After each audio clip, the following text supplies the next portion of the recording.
The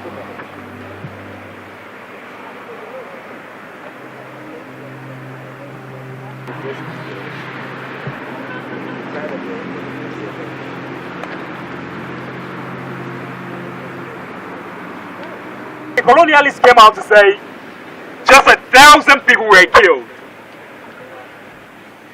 In 1903, they took over Atiab land just like they took over every part of Nigeria. In 1910, because of the policy of taxation, because we were subjected to the Hausa Fulani leadership, our people revolted and some of them were killed. Moving to 1946, just after the Second World War, there was another uprising.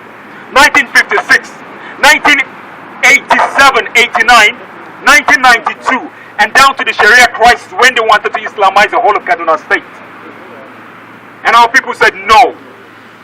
The point is, we are unfortunate to find ourselves in an environment that is so hostile to us. Very hostile. We are fed up. We are tired.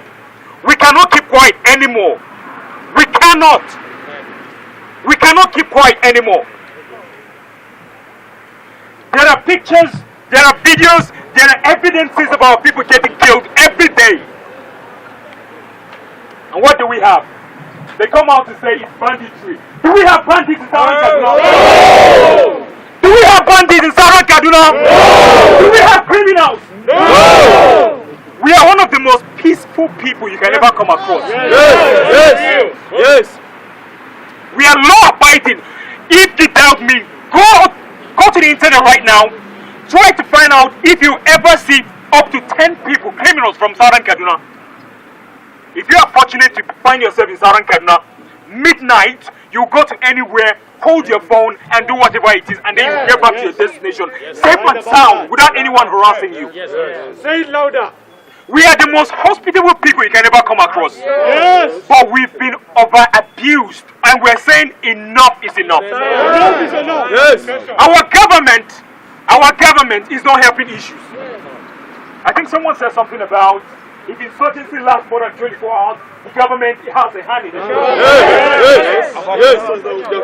This morning, we started this protest, organizing this protest day before yesterday.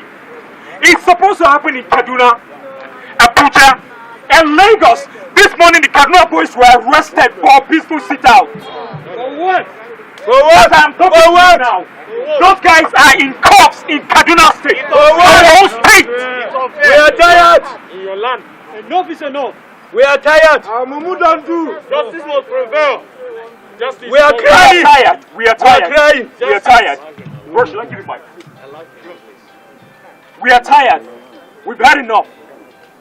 Let me tell you something that happened 3 weeks ago, before the first protest. I was in the studio. Oh, guys, sorry. I am a newscaster. I'm a journalist like you. That's what I do for a living. My kind of journalism is not the type that will sit back and watch things happen. No, I am directly affected. Yes, sir. I cannot keep quiet. Yes. I can't. We are behind you. I just finished reading the news, 6 p.m. news. I came out of the studio, went through my phone, saw lots of missed calls. I called back instantly. My mother was running and crying with gunshots in the background.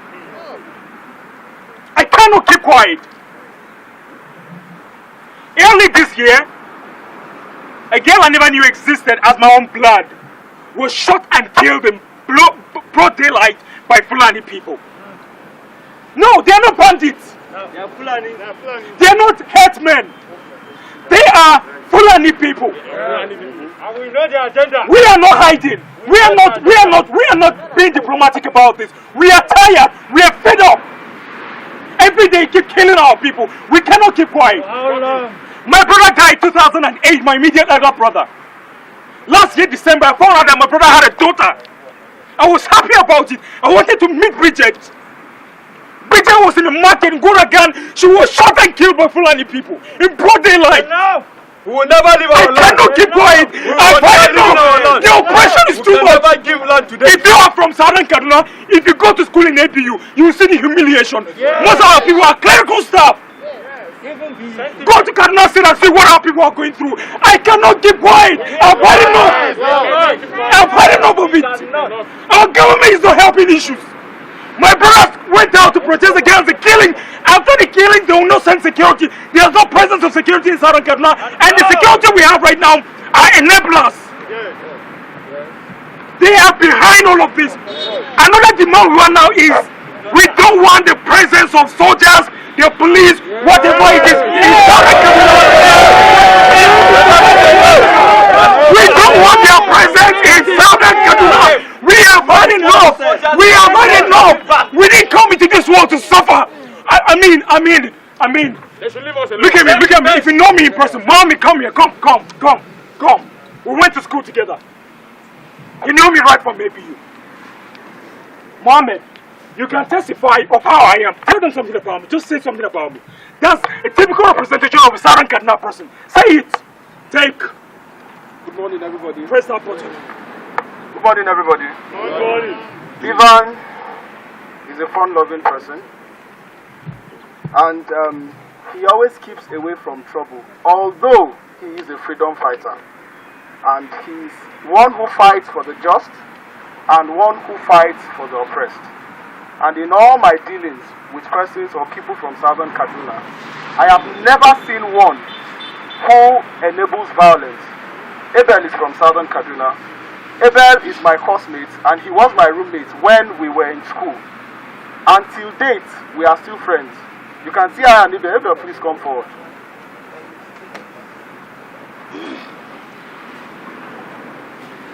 We went to school together. This is the definition of a Southern Kaduna man. And this is the definition of another Southern Kaduna man.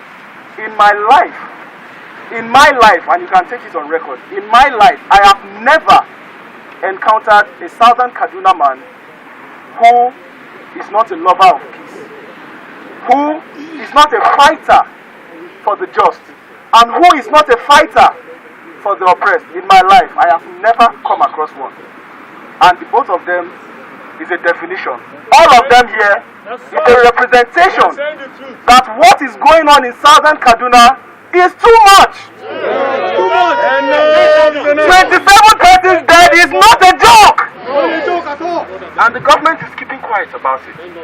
Thank you, Mohammed. Guess what? We are not fighting against Muslims. He's a Muslim. He just said it now. We are not fighting against Muslims. No. But there are people whose scripts have been written for them for centuries and they are following those scripts. Let me tell you something else. Since Erufai came into power, there's not a single development in Southern Kaduna. The roads we have in Southern Kaduna were built by McCarthy down to Yakoa. Not a single project in Southern Kaduna. The only project we have are mass burials. Okay, so we're here today on behalf of the Southern Kaduna people to tell the world what we're experiencing in our communities, the incessant killings that is ongoing almost on a weekly basis in the various communities of Southern Kaduna. We're here to ask the international community to come to our aid. We're here to ask the government of Nigeria to do the needful thing to stop these killings. We're here to ask His Excellency the Governor of Kaduna State to put aside every form of affiliations and rise to the occasions to ensure that these killings come to an end in Southern Kaduna. Right. So I would like to tell us what would be the next step of action if after all of this protest and if all of this is done and then there's no response from the government. A follow-up, please. Well, what are your demands from the government? Well, the demands we're making of the government, starting from His Excellency our Governor, is to do the needful, to ensure that there is peace in the Southern Kaduna communities. He's the Chief Security Officer of Kaduna State. It is his responsibility to ensure that there is peace. So we're calling on him to do all that is necessary to ensure that these killings come to an end. We have had several crises. We've had executive governors who have handled these things. So we're asking him to do the right thing and to ensure that these killings come to an end. We're also calling on His Excellency, the President of the Federal Republic of Nigeria, to also rise to the occasion and ensure that these killings stop. All right, a final question. We would like you to say a word or two to the Southern Kaduna people. I'm calling on my people. We've been peace-loving people. We've been law-abiding people, and I'm still calling on them to be peace-loving and to be law-abiding. That's what I'm calling on them to do. In as much as we have a government in place, we're asking the government to do the needful thing. But let's not take laws into our hands. But we must sit and be watchful. We must sit and be watchful. As a people, we must sit and be watchful. Yeah, it's been a challenging time for the Southern Kaduna. It's quite worrisome that there have been continuous killing in Southern Kaduna. My cousin, who I call him my cousin, but he's actually my uncle, but he's like we're age mates, was killed few months ago in Madakia, Masirga. Now, I've been in Lagos, I've been seeing pictures, I've been communicating with my people. It's horrible. And just recently, 33 people were killed. I'm sure the media is aware of that. We saw how Jua Amadi's father was killed too. And 20 houses were burnt. Our people are in refugee camps. They can't go to their houses. They can't live in the comfort of their homes. It's quite disheartening that we have no government. What is your demands? Our demands are straight. We want to break away from Kaduna State. We want to break away because this thing keeps continuing. It's devastating. It's continuously. And since the government can't protect us, let them free us from that land. We saw where McCarthy, when he was in government, when there was issue of Sharia law, he applied wisdom by saying the northern part of Kaduna should exercise Sharia law, while that of the southern Kaduna should be free from Sharia law. That's wisdom from a government that understands humanity. But in this case, the government is taking sides, so we don't even know where we belong. And looking at the fact that at this moment, the government in southern Kaduna is being ruled by a Muslim government, thereby rendering our people helpless. We have no representation from southern Kaduna. Yes. So thereby we demand that we break away from southern Kaduna, and we are being allowed to control ourselves and to select leaders that can stand for us. Well, actually, we are not new to what is happening. We are not new to the happenings in southern Kaduna. The genocide has been happening, it has been real, it has been unabated. I mean, it is highly coordinated, so to say. Now, we only have, first and foremost, we have one demand. And the demand is this. This security in southern Kaduna should be withdrawn with immediate effect, especially the army. They should please be withdrawn. Because we cannot have army on ground under a rigidly imposed curfew, and then our people being killed on daily basis. That is not accepted. It is never accepted and will not take it. The army should please be withdrawn. Please and please. That is prayer number one. Because we believe that this curfew is meant to give to pave a way for these herders coming to kill us. I mean, it's uncalled for. Between Kaura Masara and Krum Masara and where these military are, it's less than 2 minutes. And then how did these invaders came past all these checkpoints, past the military, and then kill people for more than 4 hours without any intervention? That is uncalled for. So the prayer number one is this. The military should be withdrawn. Prayer number two is this. Agree with Southern Kaduna today, it can be somewhere tomorrow. The South should come collectively and say no to this genocide going on in Southern Kaduna. It is Southern Kaduna today. Tomorrow it might be South. It might be Southern Nigeria. So please, we are calling on Nigerians, irrespective of tribe, religion, or whatsoever, to come together. Let's fight this menace. It is actually out of hand. It is actually out of hand. Totally. We are calling on the international community to please, as a matter of urgency, intervene in Southern Kaduna issue. There has never been issue from the state government. Even after 33 people were killed day before yesterday, there has never been issued by the federal government. That is uncalled for. The responsibility of every government is to protect lives and properties. That is the primary responsibility of every government, protection of life and property. Now, in the event that government cannot protect us, we have no option to defend ourselves. And we can only do that when this army are being withdrawn. Few days ago, youths went to farm. 4 youths went to farm just to go and farm. Now, those youths were being arrested and taken to Kaduna. They are still in detention up to now. That is not good. That is not proper. That is the height of impunity. Because ordinarily, you cannot just arrest somebody who went to farm. He's not carrying any knife. He's not carrying anything. So enough is enough. The Southern Kaduna youth should know that the army are not there to protect them, but they are there as collaborators. And they should do everything possible to defend themselves. Thank you very much. This is there's curfew since right from the coronavirus in the month of March and early April. The people don't go to the farm. Southern Kaduna people survive on their own. They survive on their own. They are self-sufficient. They are just farmers, nothing more. That's what they do to survive. Now, what do we want? We're in Abuja. Let everybody see what is happening in Southern Kaduna. Hear our voices. Come to our help. Our government cannot help. The international community is there. The media. If he cannot handle the situation, he should resign. Or they should divide Kaduna State. Divide it. We are good enough. We have 67 different tribes in Southern Kaduna. We can take care of ourselves. We can survive. We don't have the presence of governance. We can survive on our own. Get rid of all these people. Let me step in here because I've been doing a follow-up on you.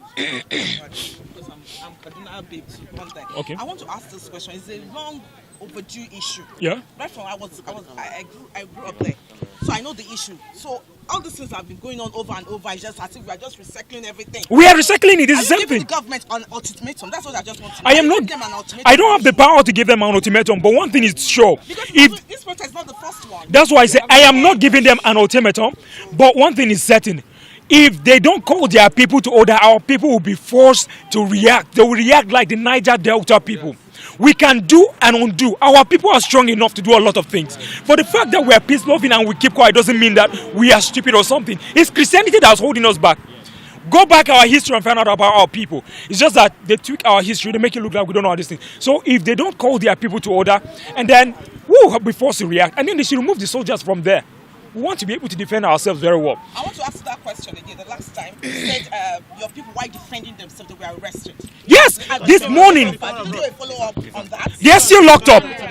They are still locked up right now. Our people are still locked up. Our young men, some were arrested this morning because they came out to say to the government, enough is enough. This protest is supposed to happen in Abuja, Kaduna, and Lagos. And now I had people in Kaduna coordinating, and those that came out in Kaduna this morning were arrested.